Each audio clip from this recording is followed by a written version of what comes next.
All right, we got the 3-blade planer out. It's a straight knife planer.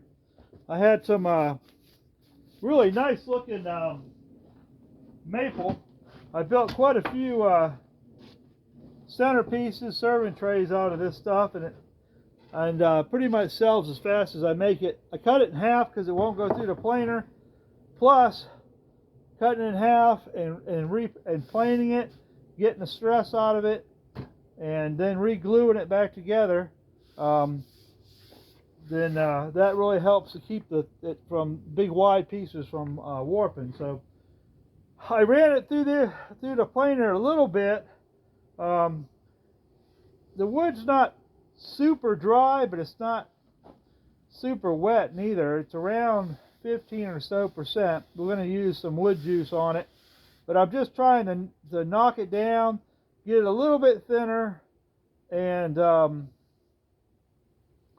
just kind of get it so I don't have to put as much wood juice. If I don't need it as thick, there's no sense of leaving it that thick and then putting the wood juice and planing it out, you know. So I did run it through there a little bit. It's struggling to pull the wood through the planer. It's cutting pretty good. It's got a lot of little ridges on it, up and downs. That's probably because there's a little moisture in it. So as long as if I take it off like maybe a 16th or less than a 32nd, that'd be a 32nd, about half of a 32nd off. It does okay. You got to kind of assist it through. So I'll kind of show you how that's working out.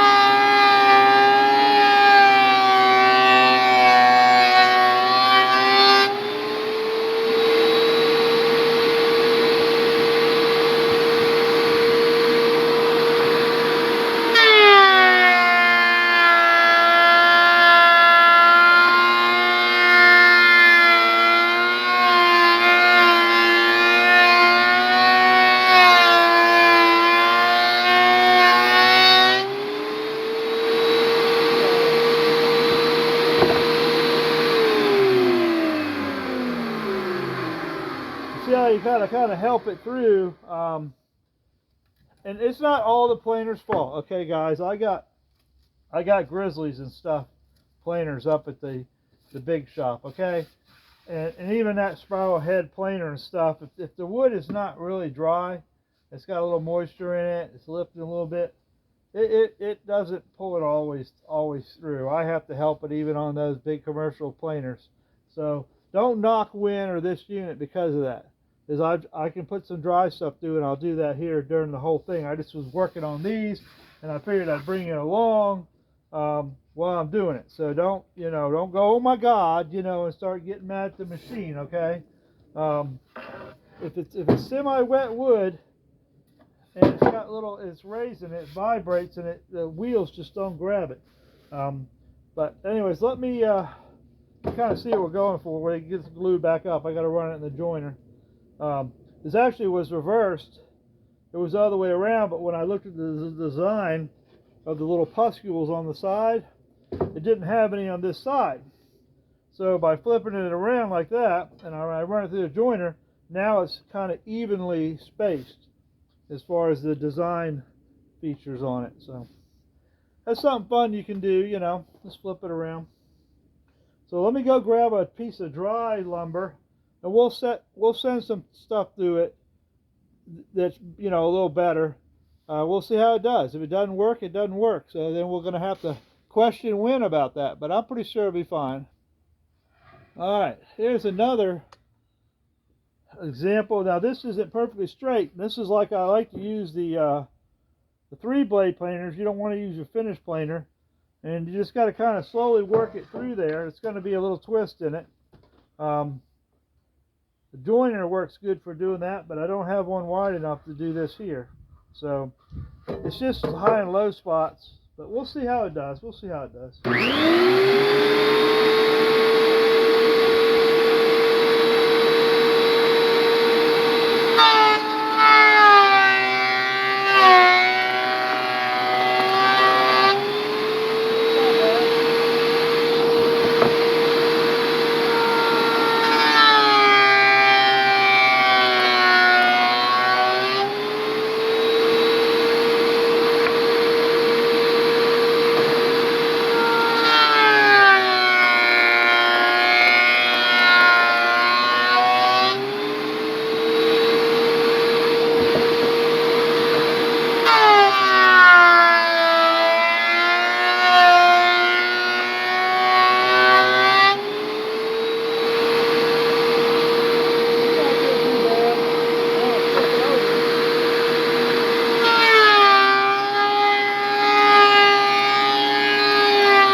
And I took a little bit more of a bite out of it that time, but you got to remember I didn't run this through a joiner, and if you look down it, it's got a little bit of a curve to it.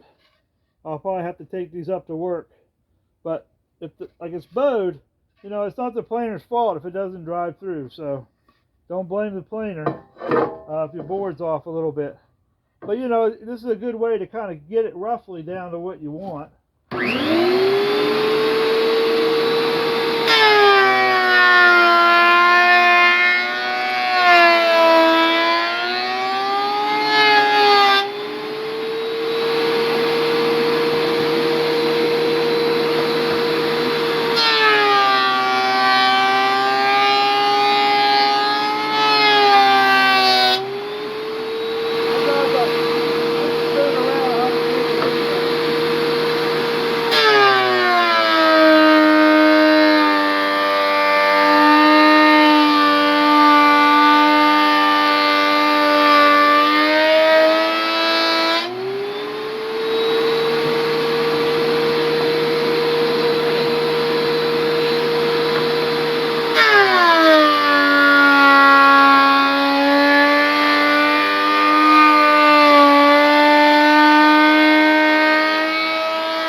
Yeah, see, it's taking off stuff, but when it starts getting really fine powder, you can see it'll start burning at the rollers. You don't want to let it do that.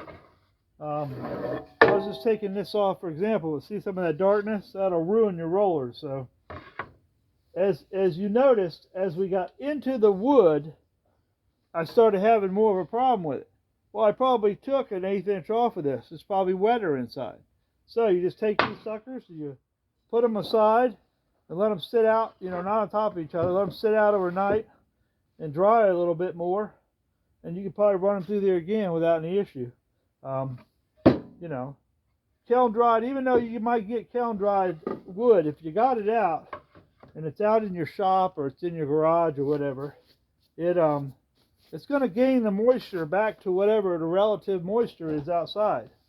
So wood will just wick it right back up. So kiln dried kind of gets it down there. It's mainly for killing the bugs and everything. Doesn't mean your wood's going to be perfectly stabilized. So each piece may be different. So I like to do this. Now I've got it down to smooth on each side. There's a little bit more to go there. And then I can just take this and set it in my prepared pile and let it dry. And I'll put them out, you know, lean them all out, you know, and if there's a space, I'll lean one out a little further like that so it can dry. And usually, I mean, just even literally overnight, you'd be surprised what a difference that makes. So don't get mad at the planer now. I know a lot of guys, you know, they get it. Oh, it didn't drive every time. Well, if those boards aren't perfectly flat, it won't drive. If they get some wet spots in them, the rollers don't stick on the wet wood as much, and they won't pull it through, and then you'll burn the rollers up. So if it starts slipping, either help it or back off of this. You can always come back, but don't force it without helping it or backing off, because you'll mess up your planer and you'll wear those rollers out. And these rollers aren't easy to put in, and none of them are. But I have, like I say, I have Grizzly planer up the main shop, and I have an old Makita. If anybody ever seen those, a Makita 2400 or whatever it is, or 2040 Makita, tough old birds. Still get parts for them, and that thing is a wood-eating machine. And even if it's even that machine, if the board is warped a little bit, or it's, long ways, it's not going to pull it through. So woodworking takes a little bit of time. And sometimes you have to do one thing, then go back and do another. Now these are under 6 inches. I can use the joiner here. I forgot it was 6 inches, not 4. So I can use the joiner. This is still plenty thick. And this one has a slight hump right here. I can use the joiner to knock these down. Probably should have done it when I noticed it at first. This one's fairly flat and it goes through pretty good, but I mean, you guys see it. See how these little ridges right here? That's because there's moisture in the wood. It's not that the planer is not cutting it. It's releasing the wood and the grain's coming out. So, just a little woodworking tip for you. So, anyways, I promised you guys I'd do you another review of this thing. I've just been so busy, and getting it outside and doing something is just not always an option. So it's winter time, we don't have as many good days, and the good days I have plenty of stuff that demands my time. So anyways, the 3-blade planer is doing good. I do have, for you guys that didn't watch it, I do have a spiral head wind planer, and that does really good. I did put new blades on it. We probably did like 5,000 projects, cutting boards and just, I mean, just, it's been crazy in the last 3 months. So we sold 180 items at one booth. I'll get down here. Let me get you guys up a little bit. We sold 180 items at one location. And for cutting boards and stuff like that, this only being our 3rd month, and that didn't include what I sold here from the house and what I sold at the other 2 locations. So that machine in there has earned its keep. I decided to go ahead and get this one because really when you're going from rough lumber, you shouldn't be using a finished planer to do that. So it handled it just fine. And $100 for the blades, well worth it. But I saw this unit is a 3-blade knife planer. Just really wasn't sure about going from 2 blades to 3 blades. Them and one other company makes it. I can't say, to be totally honest with you, that I see an advantage. It may actually be a disadvantage because having that many knives means it's harder on the motor, and if it starts losing its RPM or its speed, it's obviously not going to cut as good. So at this point in time, from using this, I probably would have been better off just to got the 2 blade planer. I do not see an advantage to paying the extra money to get the 3 blades versus 2 blades. And that's 35 plus years of woodworking piece of advice. Like I say, it's something new to the carpentry world. You know, they're always trying to improve stuff. And maybe their goal was that this would be a little better finish planing than a 2-blade because you have 3. But if you want finished planing, a straight blade planer isn't a choice. Period. You're not going to beat a helical or spiral head cutter as far as finish goes. You're going to have to sand everything here regardless. So anyways, that's my cell phone video. I got to do cell phone video once or twice a week. So, you know, we'll just keep you narrowed in there to limited choices of view, I guess. I don't know. Not doing it on purpose. It's convenient to do it on the phone, and I can simply go download it, and it's done. I don't have to go through a bunch of rigmarole, and I don't have a lot of time to go through a lot of rigmarole today. So there you go. My promise, I would redo the video and go through the 3-blade planer from Win. You may say, what model is this? So before I get away without telling you the model, this is the model PL1303, made by Win Products. You know, and I'm not saying it's bad, and it might, like I say, I took this down. This wood has been outside in the shop and stuff. It's not heated or anything, and I got it out of our storage area. So, like I say, I know it. I can tell. I can feel it. I can feel it's got some moisture in it, and I can tell. when that puffs up like that and it doesn't cut smooth, that's because there's moisture in it. I say, give it a couple days or overnight or whatever to heat a garage, and you could plane another. You could go back and plane it lightly, and it would be smooth as could be. So don't blame the planer. Blame the one choosing to use it and not having super dry lumber. But if you had, so say,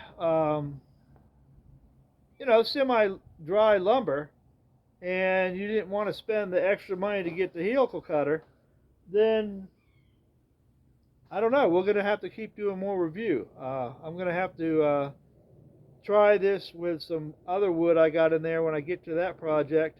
I'll bring you back. We might even do some lives, like the shop lives, and we just do a bunch of generic stuff in a live, and I'll just have every kind of tool set up, and we'll just, that way I can do projects, and you guys can kind of come along. I can just set you up, and you can come along the process and see how crazy I get sometimes with some of my work. I just got stuff going one direction after another. I may be working on like 5 projects at once. I'll have this board from this project, and I'll be doing it there, and then it goes to that stage, and another board goes to that stage, and it's just, that's woodworking for you. I got projects in every stage, so anyways, I'm rambling. Y'all be safe, be blessed, and we'll see you on the next one.